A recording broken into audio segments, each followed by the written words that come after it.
So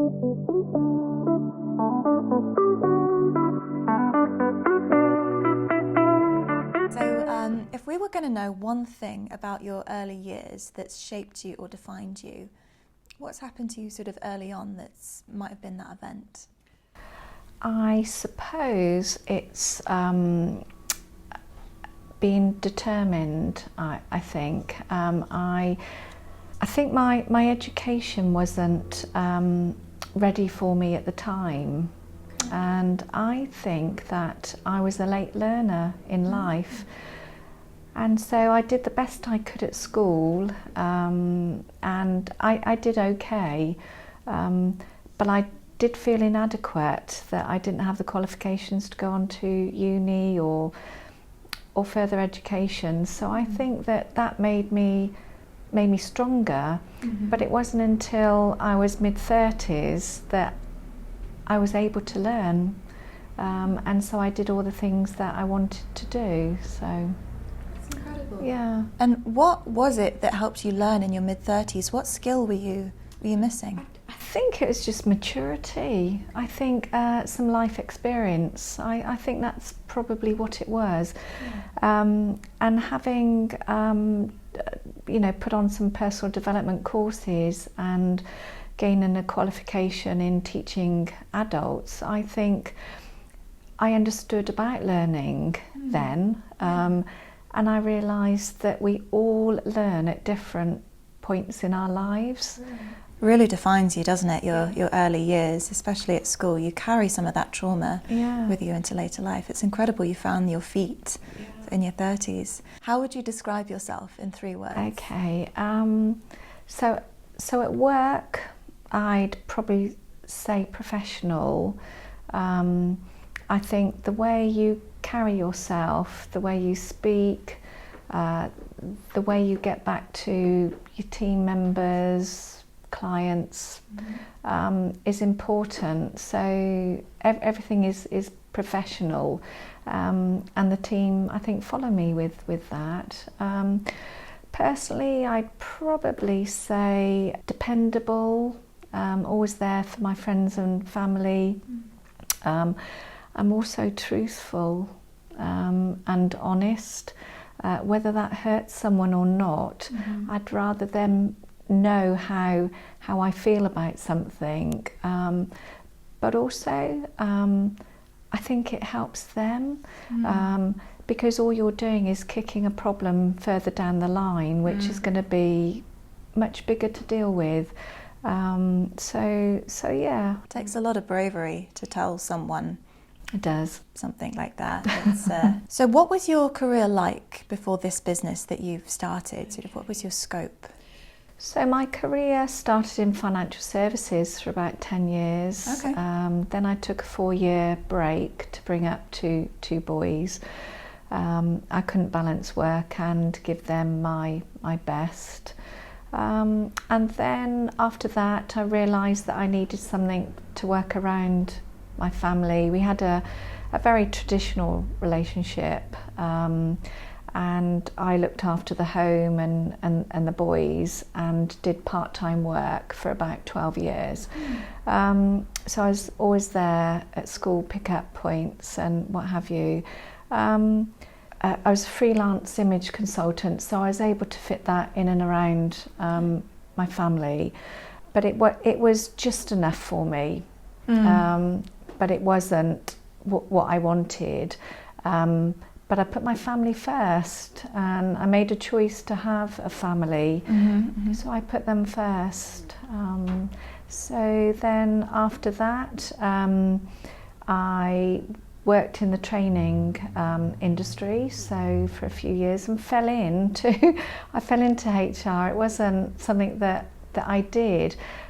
But I got a qualification, and I found that naturally I was good at leading people, managing people, but I also had the commercial aspect. So I understood what businesses wanted for their employees, but at the same time, I'm there to support my team as well. So give them what they need. So that was.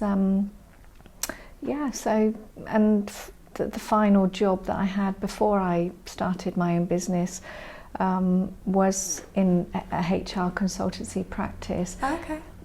But it wasn't, they had great clients, but that practice didn't suit me. Right. I think the customers and clients needed a better service, and so I made the decision that with my experience and being 50 years old that I could do this, and having the support of my partner, decided that, you know, that's what I was going to do. And you went for it.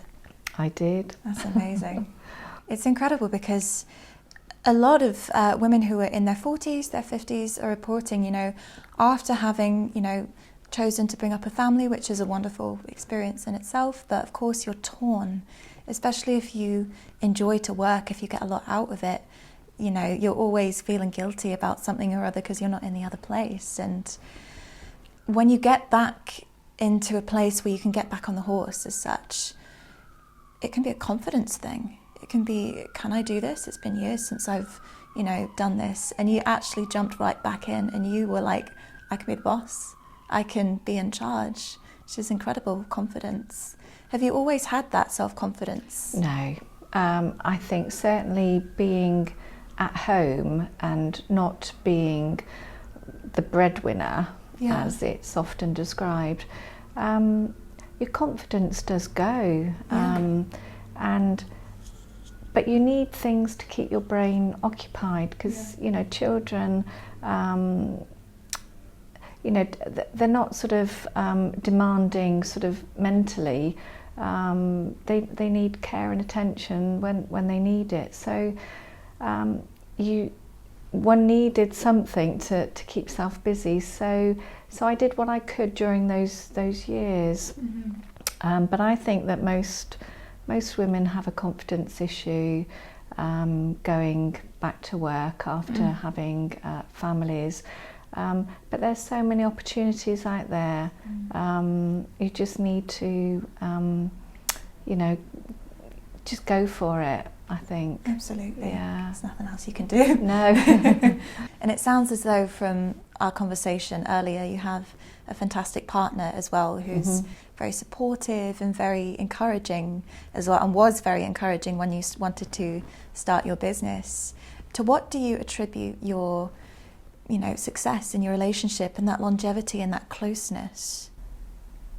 I think listening to each other. I think we do give each other the opportunity to listen, but I think it's so important that we do that. So he's been absolutely brilliant. So he was actually the one that encouraged me. He knew I was unhappy, and he said, if you want, you can do this on your own. If you want to do it, I'll be right behind you. Of course, I've never had that in the past. So what he meant by being behind you was, I'll help you with a business plan, or I'll put a meal on the table when you get home and, you know, you've been sort of busy trying to sort of plan. Financially, he said, if you need any money, let me know. And also his business acumen as well. So he said, I didn't push his business acumen on me and his wealth of experience. I never felt that I was undermined at all. But he was there, you know, when I needed that. That's incredible. I love that. So you had this idea to start an HR business after having support of your partner. You had everything going your way. You had your past experience of your career behind you, and you were at a place where you thought, I can do this, and I can do this better than I've seen it done before. And that's a real quiet confidence, which is fantastic. But then, if you don't mind me talking about it, then came your diagnosis. Could you talk us through a little bit of how that was for you?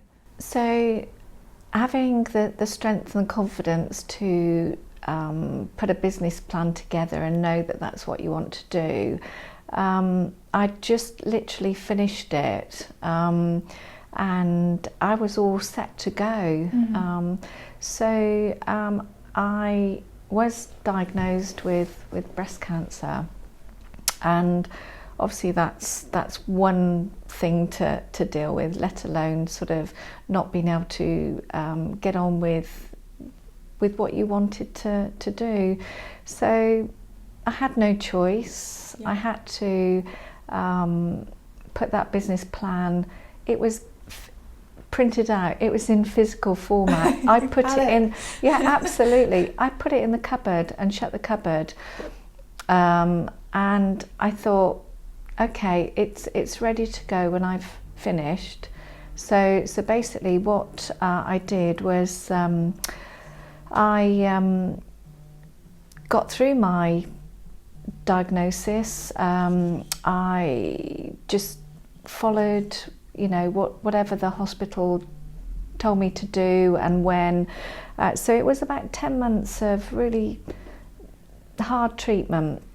It was everything. It was a couple of operations, it was the chemotherapy, it was the radiotherapy.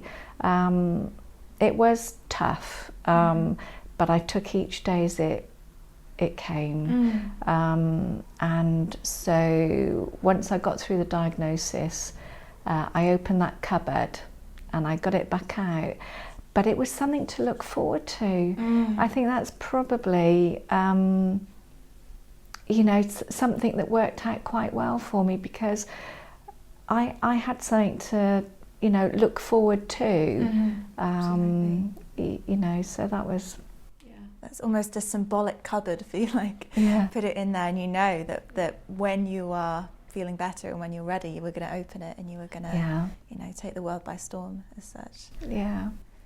Did you find throughout that period how was your mindset to go through something so tough? I mean, did fear overcome you at any point? Was it a struggle, or did you find that grit and that fire sort of helped you to stay focused on the positive a lot of the time? Yeah. I'd say that going through that sort of experience, you are up and down constantly.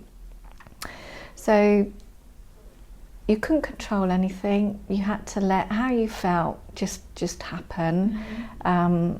I was fortunate that I had a great partner.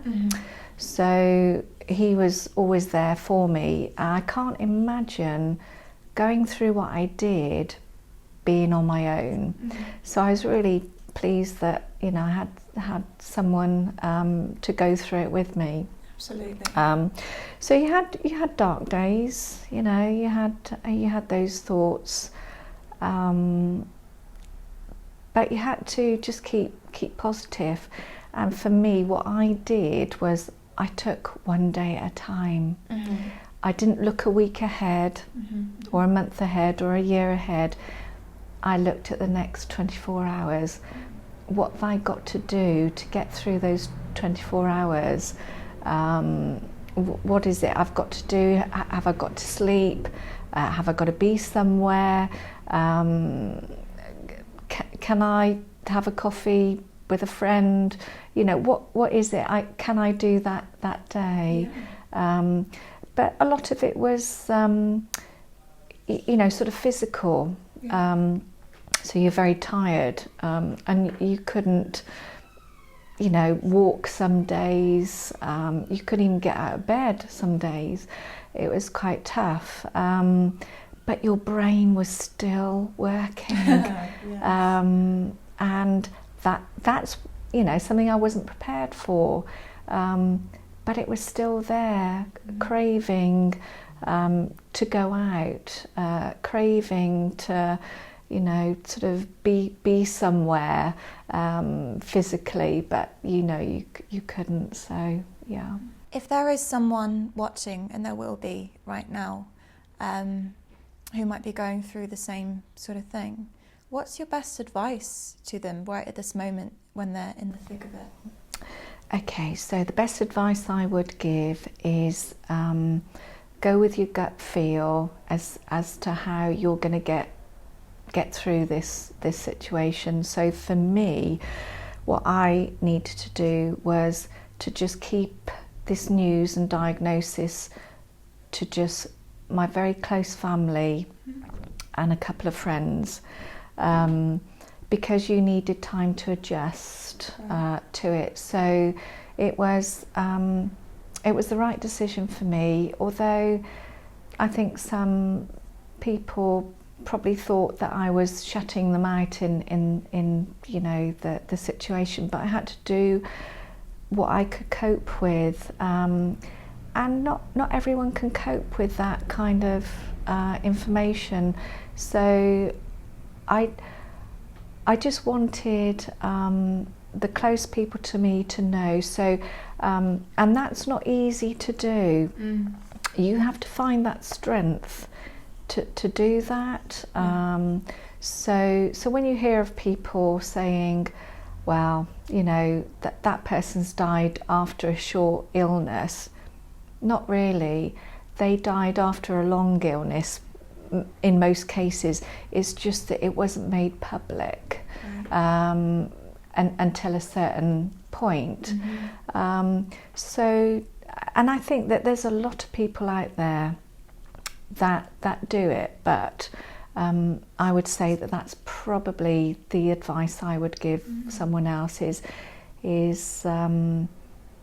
just keep that information to close family members and, you know, the friends that you know will be there for you, and then you can probably cope with that, because what I didn't want to do was have a lot of phone calls, a lot of emails, a lot of people, you know, coming to your door saying, you know, I'm really sorry to hear your news. And of course, then they're upset. And not only are you coping with what you're having to deal with, but you're then managing someone else's emotions and feelings. And that takes a lot of energy and strength that you need to fight and cope with what you need to go through. So yeah, definitely that. People don't always know what to say, do they? They always have your best interests at heart, but sometimes even just the small gestures that people do aren't actually the most helpful. Absolutely. You just need to keep it in your gang. So, and one last question as well, because it often comes for women sort of statistically when they've been through a cancer of, say, breast, of ovaries or what have you. Has it changed the way that you think about your body or yourself or your femininity or the way you relate to yourself?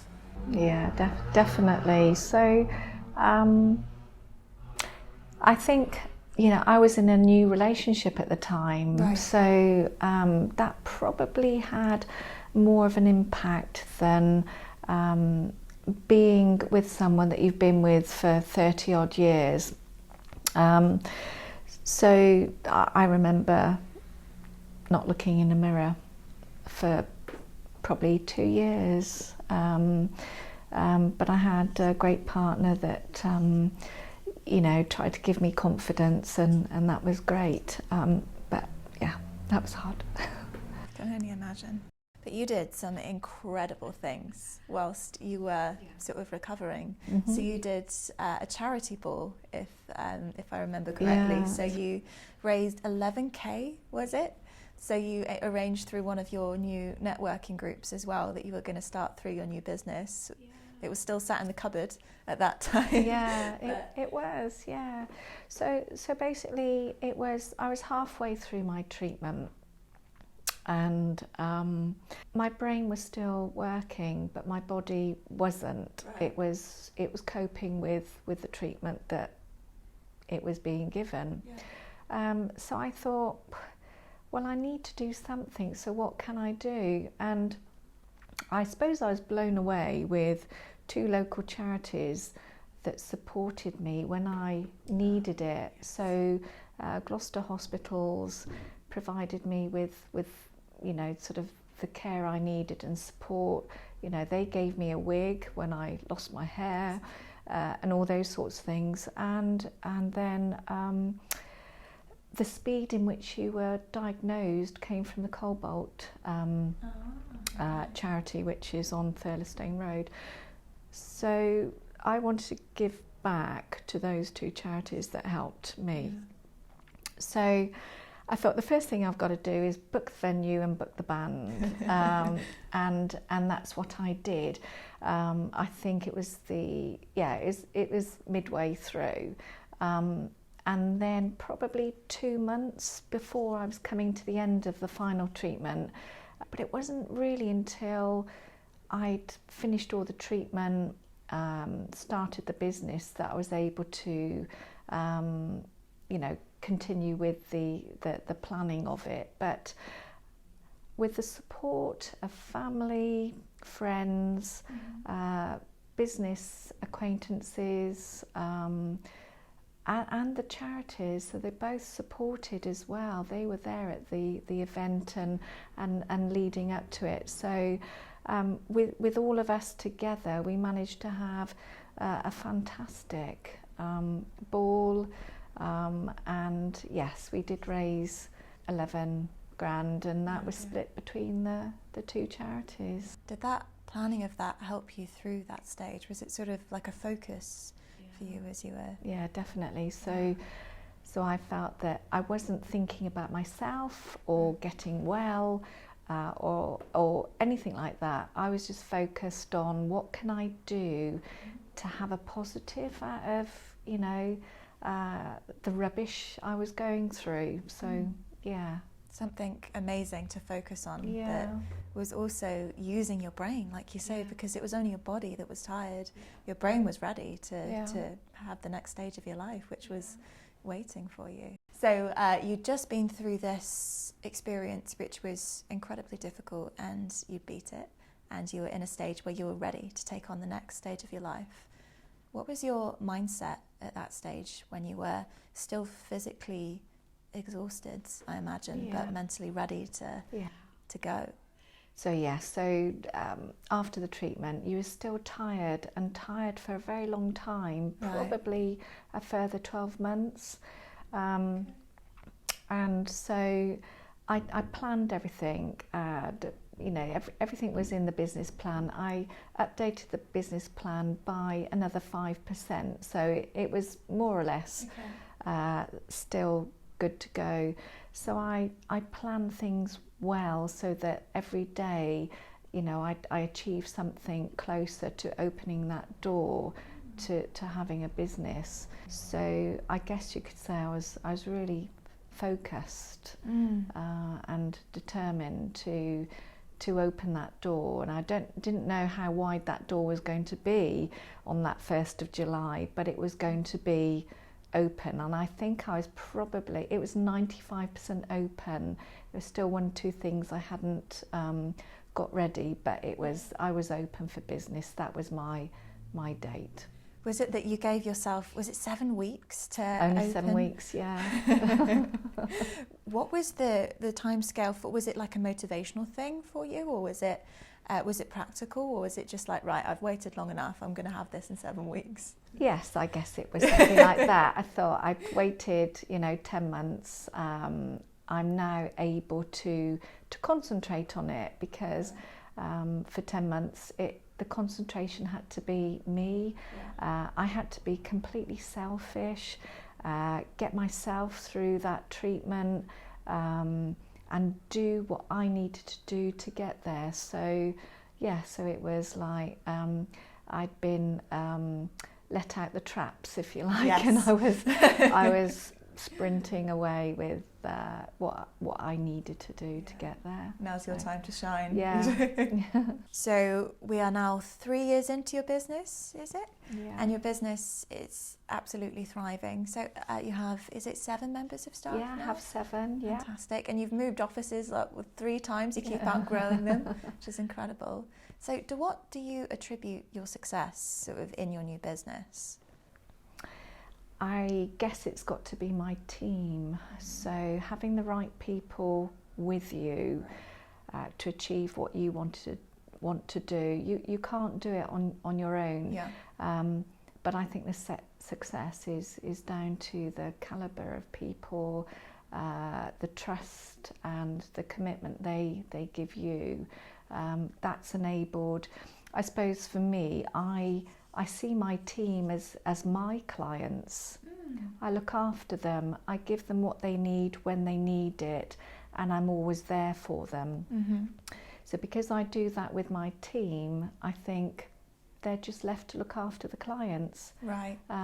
So that's who they look after. So I look after my team, Yeah.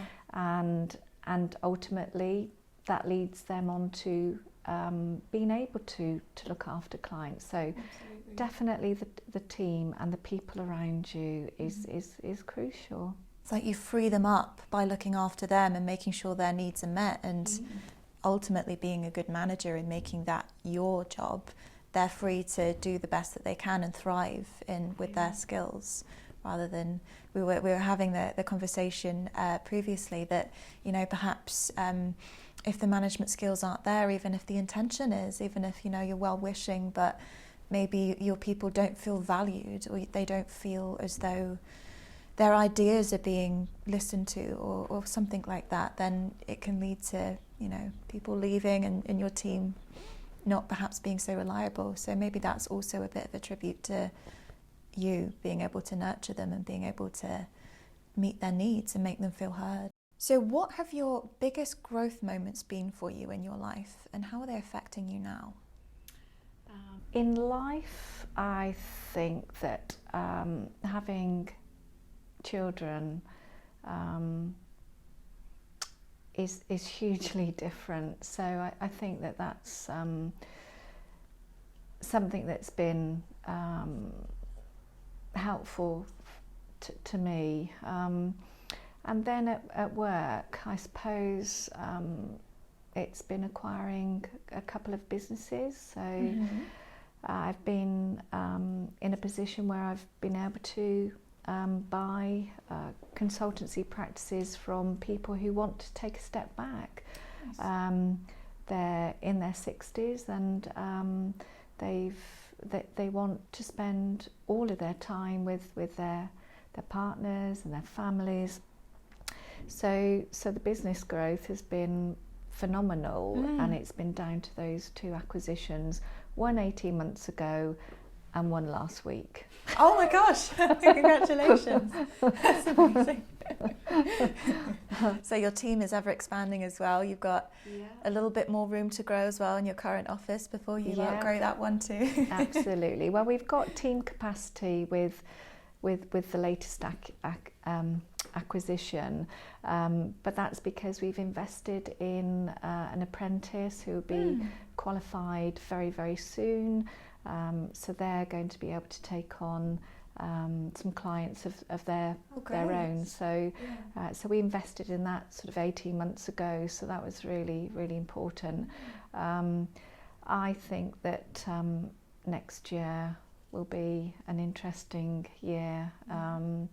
I think from an organic growth point of view, because although we've made these two acquisitions, there's natural organic growth that the business is going to go through. So there's going to be the natural recommendations from your clients, from referral partners, let alone any other things that we look at doing. So yeah. There's an awful lot of opportunity waiting, perhaps. There is, yeah. That's amazing. Okay, so last question. If you were going to give any piece of advice to a woman who is perhaps after children, perhaps, you know, in her 40s, her 50s, her 60s, who is thinking about starting a business or creating something of her own, what would you tell her? I'd always say follow your heart, follow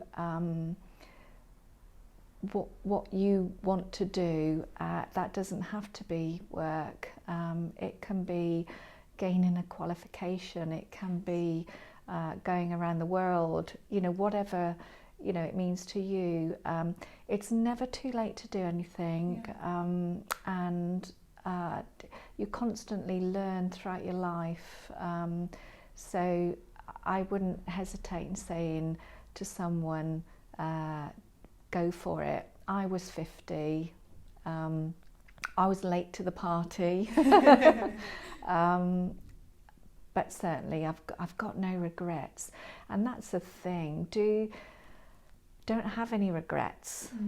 Find the strength. If it's not with your partner, find it with a friend or someone else in your life. Find someone else that you can talk to about, you know, doing what it is you want to do. Yeah, don't let anyone stop you.